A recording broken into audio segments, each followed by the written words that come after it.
So many people, you know, that had to spend several days wondering if their homes, their livelihoods had burned to the ground. And for plenty of them, that uncertainty and heartbreak is really compounded. A real sense of frustration because they believe that much of the devastation there could have been avoided if there'd been sufficient backburning in the Bunyip State Park beforehand. Now, stay with me on this one, but we've had a really stark, and it's almost an eerie case of one of the men there predicting the ruin of his family home if something wasn't done.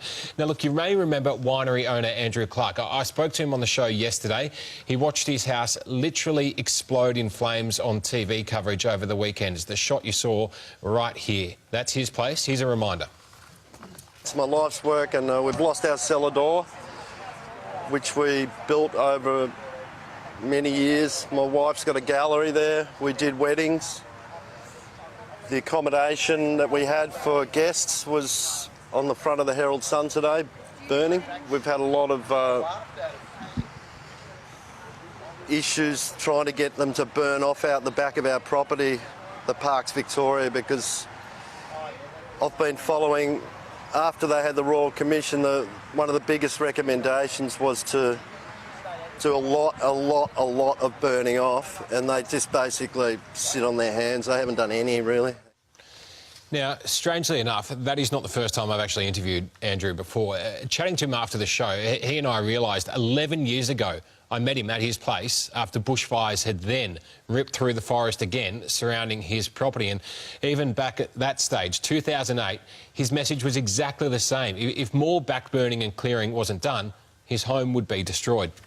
Firefighters say what surprised them is the fact that even though we're heading into winter, there's still so much dry fuel left in the forest. Local winery owner Andrew Clarke believes not enough has been done to clear scrub in the area. And an incident like this could well have been staved off earlier and a lot more successfully if those tracks had been kept open and managed properly. And look, Andrew joins me again this morning. Andrew, thanks for coming up again.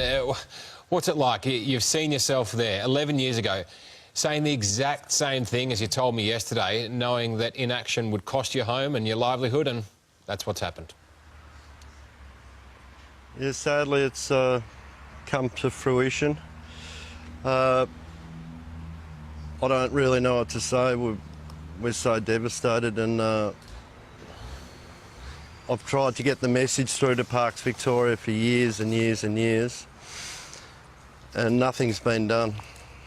Nothing. So we feel that their lack of preparation in the forest out the back of our place in particular was a telling factor in the ferocity of this fire, because of the fuel load on the floor in the forest has never been dealt with.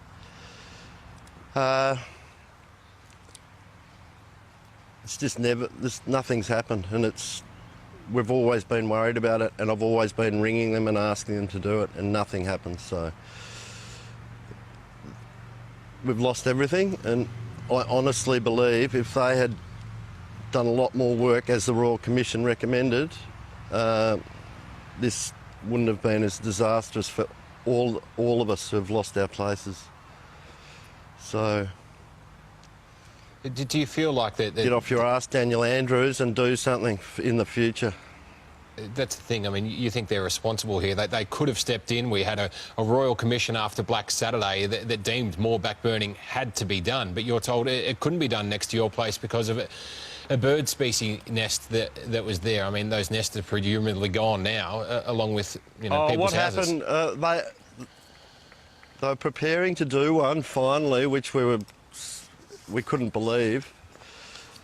And I rang them last autumn, and they were going to do it, then they just didn't do it. And then I rang them in, I think it was August, September last year, and I said, I hope you guys are going to do one in spring this year, because it's just getting really, really bad. And the response I got from my contact at Parks Victoria was they were very worried about the fledgling birds nesting at that time of year, and for that reason they can't do a backburn till next autumn.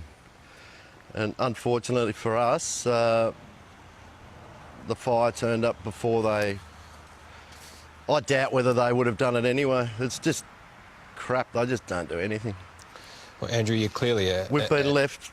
A shattered man, and understandably so. After Yeah, I am shattered. I'm just glad I've got my very strong wife, because I'm not coping at all, actually. Well, look, we're going to be challenging the decision makers on this a little later in the show. So, look, hopefully we can get some answers for you. It's not going to bring your house back, but certainly we need someone to respond as to why more wasn't done. You know, clearly we have the evidence that you called for this so long ago and it's been ignored for many years. So we appreciate your time this morning, Andrew. Thanks, Tom.